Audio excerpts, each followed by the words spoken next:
Hello, and welcome back to NeoVember.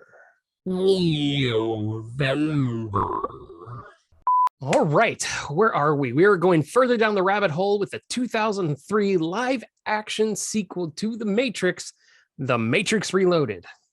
Now, we waited 4 years from the original picture for this movie to come out. The Matrix Reloaded had a lot to live up to, and it had a lot of questions to answer. I know I had questions when I saw it for the first time. Can Neo just fly now? Is the Matrix safe with Agent Smith gone? Will we ever get to see the human city of Zion? What cool new innovations film-wise will we see on this take? Well, all these questions were answered, and yet even more were raised. Now, I remember being super excited for this movie. I had just played. Had I just played The Matrix, Into the Matrix? It all came out around the same time. Enter the Matrix, the Animatrix, and the Matrix Reloaded all came out at the same time, but I don't think it was all in order. I just don't remember. All I remember is going to the midnight premiere of this movie with super high expectations. I was ready to be awed again by the story and the visuals, just ready for the next chapter in the Matrix trilogy, which we knew was going to be a trilogy because we're told that Reloaded and Part 3 were being shot back to back. The movie opened and I sat there, eyes wide open, not awed, but not disappointed, really. I know quite a few people felt let down. And at the more lore heavy and less actiony type of movie that this was. And I can understand that. Me being me, I absolutely love world building and just the little details that fill in the cracks of a universe. I just love when they explore that. That's a thing of mine. But that didn't mean I loved this movie. When I first saw it, I was probably more hyped to see more Matrix. They could have probably just shot a phone book turning page by page under a green filter, and I would have been satisfied. I would have been like, oh, that's so cool. And it would be a phone book, so it kind of would have fit the Matrix at the time. When I saw it, I thought it was fine. It kind of felt a little off, and it did feel a bit long, but I was excited by the cliffhanger ending. That was something that I was like, oh, shit, this is like The Empire Strikes Back. That's where I was. I was like, oh, there's more to come, and it's not looking good in the story. So that really got me excited. But the question is, do I still like it now?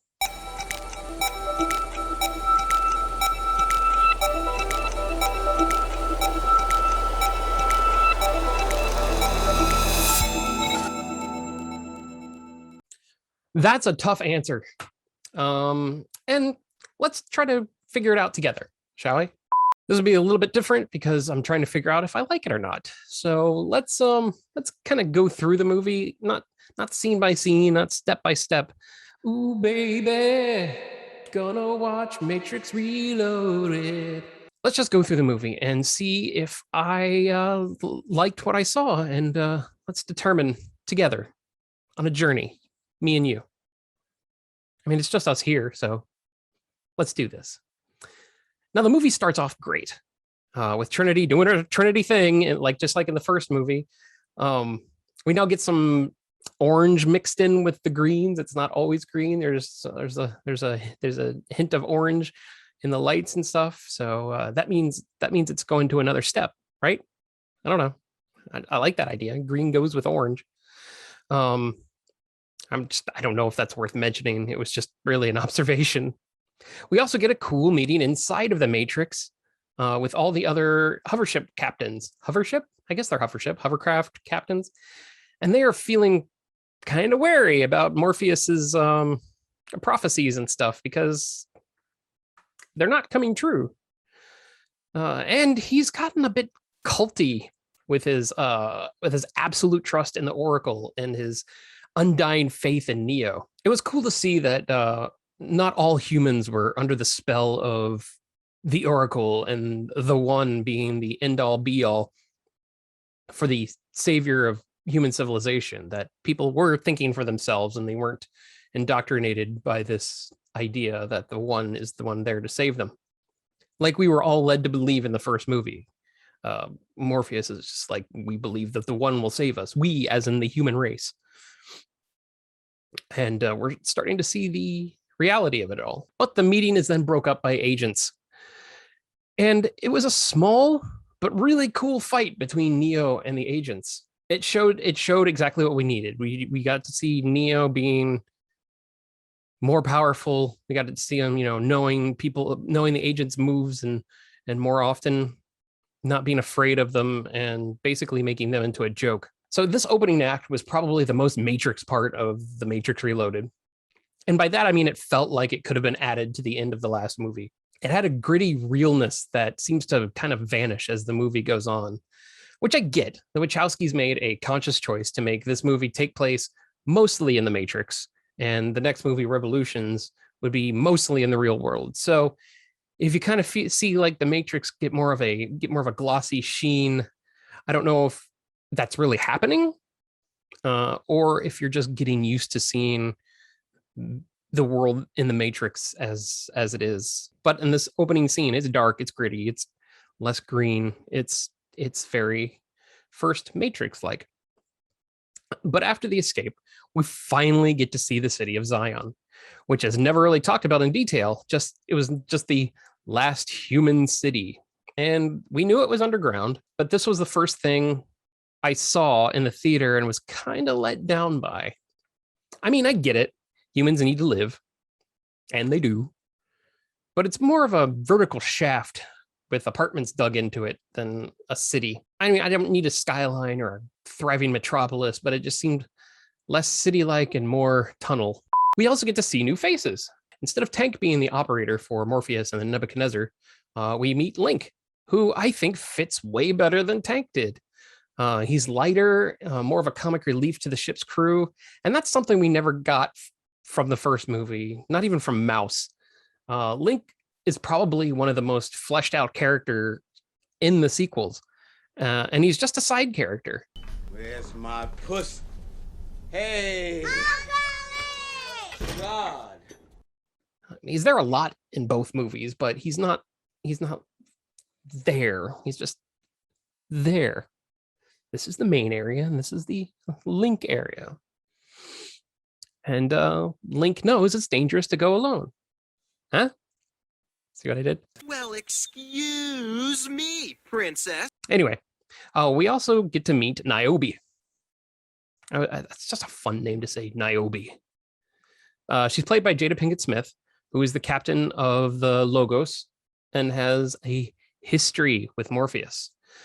She's also heralded as the best pilot that the humans have. There's also a young adult just known as Kid, who absolutely worships Neo. When they land and start unloading, he comes running up to him. He wants to join the crew when he's old enough. He thanks him for saving his life. And he's taking his bags and just really, really a big sycophant. And you cannot help but put together that this was the same kid who jumped off the building in the Animatrix. And that made that part really, really cool, because I love when things connect. I love lore. I love world building. I love saying this over and over again, and you probably hate hearing it on every video that I make. So I'm stopping. No, I meant I was stopping saying the I love lore thing. Let's continue the video though.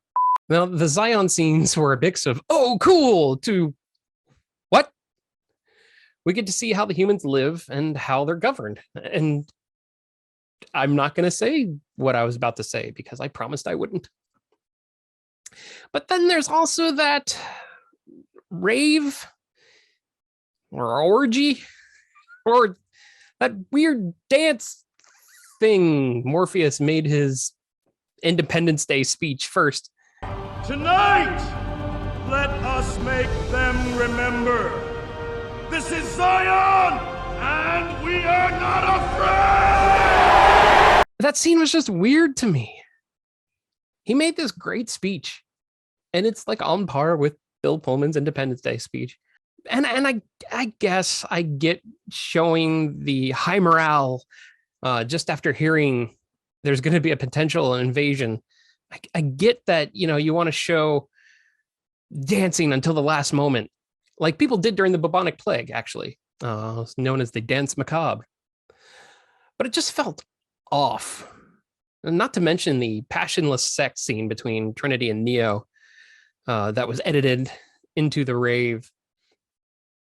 That scene was just it was just off to me. It didn't say Matrix. It said, I don't know, something you'd seen like Strange Days or some other cyberpunk movie. Maybe a cut scene from Johnny Mnemonic. I don't know, something William Gibson like. I don't know why. I love William Gibson. He's very technical. I don't know why I would do that. The music was good though. It was a song written just for that scene by the artist Fluke. And it gave the scene the atmosphere that it absolutely needed. But after that scene, there's a real human moment when Neo is awoken by visions of the future, bad visions of the future. He has a heart-to-heart talk with Counselor Hammond, where they both talk about the meaning of control and how that can change a person's ideals. As an older adult, I really paid attention to this scene, and it really stuck with me. This back and forth about what was the meaning of control and why ideals can eventually erode from importance with age. I don't know. It was just my favorite part of Zion in this movie. It humanized Neo, and it made the council not look like they're these evil people who are trying to stop Morpheus and his vision for the right future. It just felt like this is what we have to deal with. These are the people we have to protect. What do you think the main goal of us should be? Should it be talking about prophecies in the one, or should it be trying to strengthen our forces on Zion? And, neither of them knows right. Nobody knows what's happening yet, because it's all been around from the final flight of the Osiris. Was the only thing that they found was the message that the machines were digging into Zion, drilling to Zion. I don't know. So there's one question answered. We saw Zion. Was it what anyone expected? Probably not. But there it is. Oh, there it is. There it is. And very quickly, another question was answered. In the beginning, when they are having that fight, before the fight happens, Neo is given a package by one of the agents, and it was one of the earpieces that the agents wear. And that means that the Matrix was not the death of Agent Smith, as he is not dead or derezzed or whatever. It's a computer simulation. It could be derezzed. Let's connect the Matrix to Tron now. It's good. In fact, when Neo flew into him and made him burst, it basically had rewritten his code with traces of Neo in it. He was no longer a security program for the machines. He worked on his own free will, and like a virus, he could infect and replicate himself into anyone inside the Matrix. Even more, he infected a human avatar as it was leaving the Matrix and was now in the real world. But we'll get back to that. Now, the first major fight happens after a smaller major fight. And the smaller fight we kind of expected to be bigger.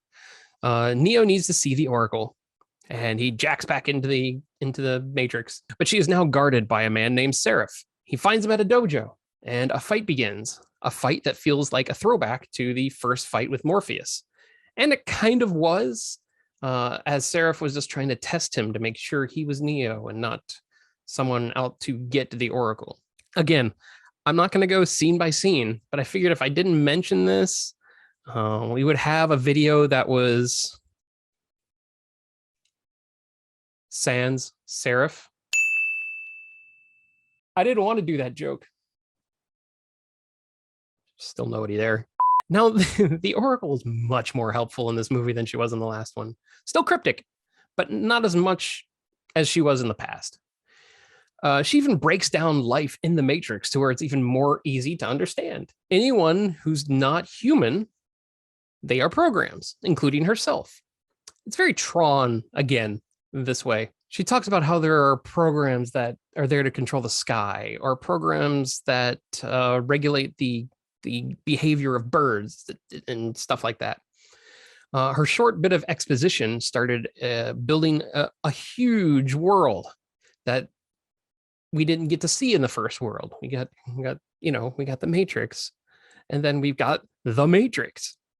She also talks about the Keymaker, who can open back doors, which in this movie are literal doors, who is being held by the Merovingian. Now let's talk the Merovingian, because his part in the Matrix world is probably my favorite thing in the entire Matrix cinematic universe.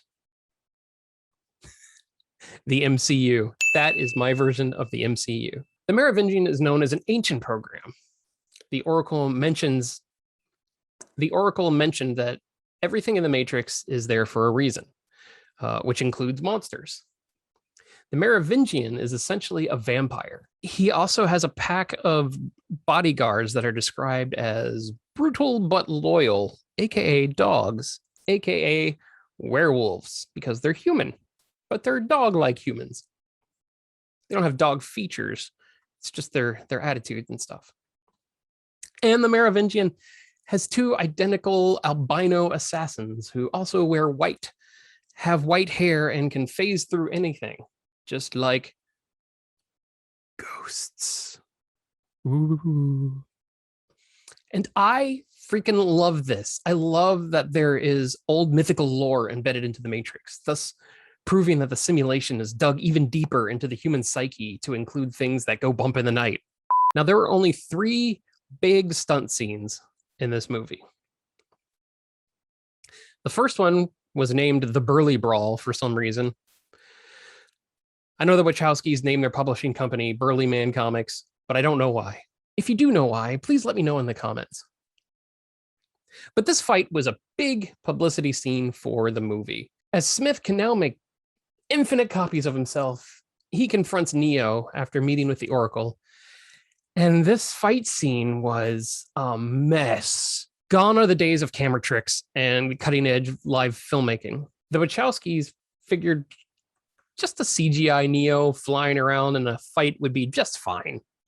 And you know what, Wachowskis? It wasn't fine. Even today, it felt like an insult to the franchise. This was 2003. This was the year Lord of the Rings, The Two Towers came out. That movie featured an Oscar-winning performance by a CGI character. There's no excuse for that. You had Warner Brothers, who has almost all the money in Hollywood in 2003, at your disposal. And with your record-breaking first movie, I would imagine Warner Brothers would have let you do better than floppy CGI plastic Neo. I just find it extremely odd that the meticulous attention they made with the last movie and into the future of the franchise, the scene was so poorly rendered. CGI Neo looked like a bad cutscene from the Enter the Matrix video game. And they did close-ups that didn't hide his plastic computer-generated face. This CGI mess of a scene just killed the validity of this fight scene, at least to me. Now, the second big stunt scene is smaller, but it leads into the third, which is the biggest one. This scene is the fight at the Merovingian's mansion. Now, going back to Matrix roots with the wire stunts and actual real fighting and weapons, this was my favorite fight scene in the whole movie. Due to its small yet grand setting, it's just a beautiful scene. It's a beautiful set. It's mostly in the foyer and the staircases of the mansion. The fight was just a big return to form for the Matrix and a refreshing surge of adrenaline. And it gave you hope. It gave you hope that, okay, so that first fight was they were trying something new and it didn't work. That's great. Okay, cool. And this fight was necessary to give Morpheus and Trinity the time to escape with the Keymaker. And that leads to the Freeway Chase.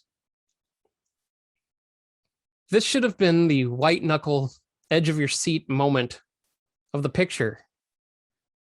But somehow they turn a really cool idea of physics breaking car chasing / fight scene into a long, drawn out action sequence that is probably the best time to either get a snack or go to the bathroom.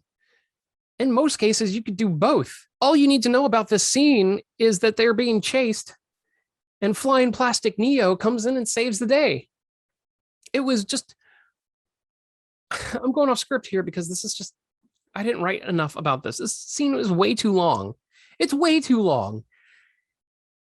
And it's super unnecessary to be that long. It was really cool to show the ghosts and the agents kind of fighting each other to get to Morpheus and the Keymaster.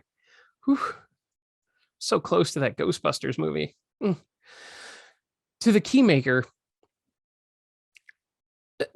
And it showed how much, and it really showed how much Morpheus has learned from Neo to not break physics like he can, but bend physics to a way only a human can, not the one.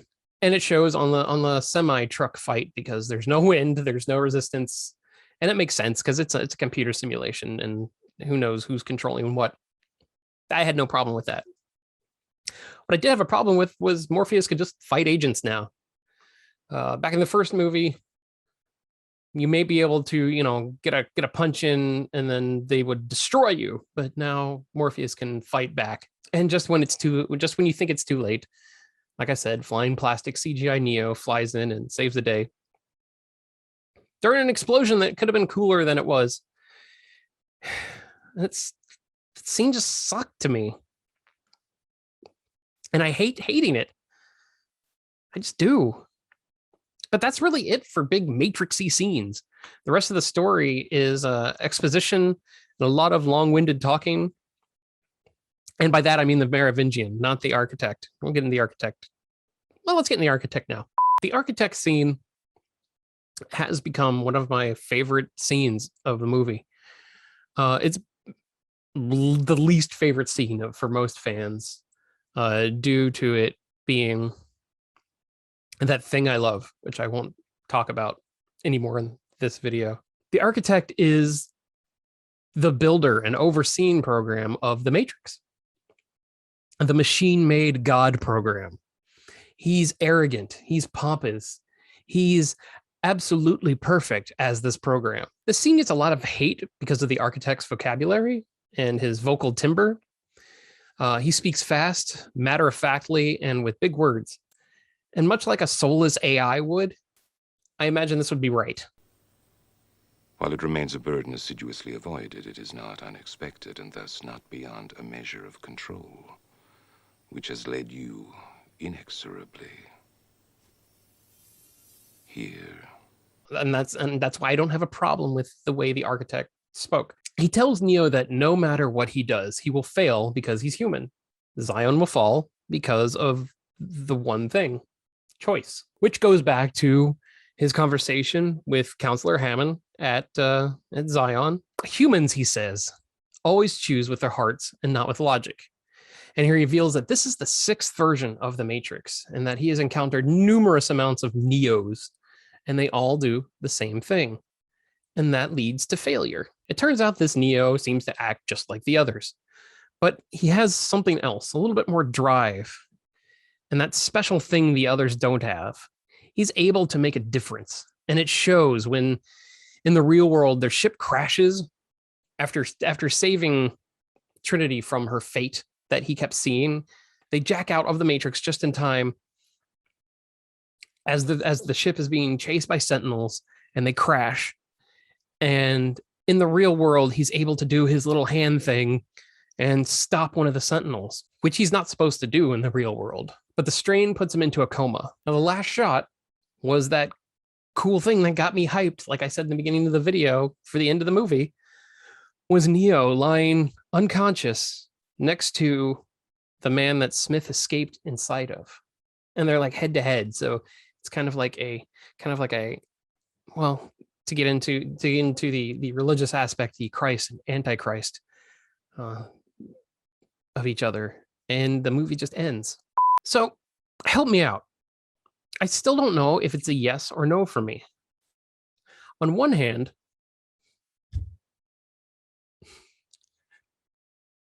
there's no pill there.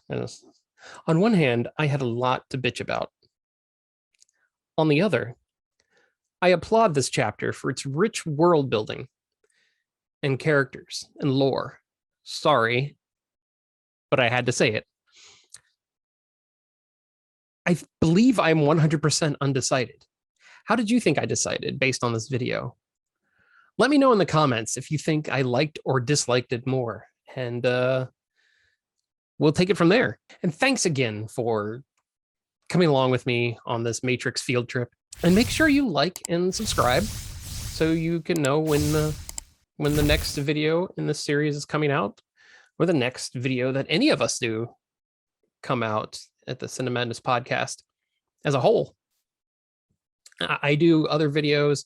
Allison's doing her own thing. And also, if you like these videos, feel free to check out cinemadnesspodcast.com for more media, and you can listen to our podcast episodes, which are also now appearing on YouTube for this new season. I haven't had the strength to go back and put our 60 plus other episodes on YouTube. So they're on the audio thing, Spotify and Apple Podcasts and all that stuff.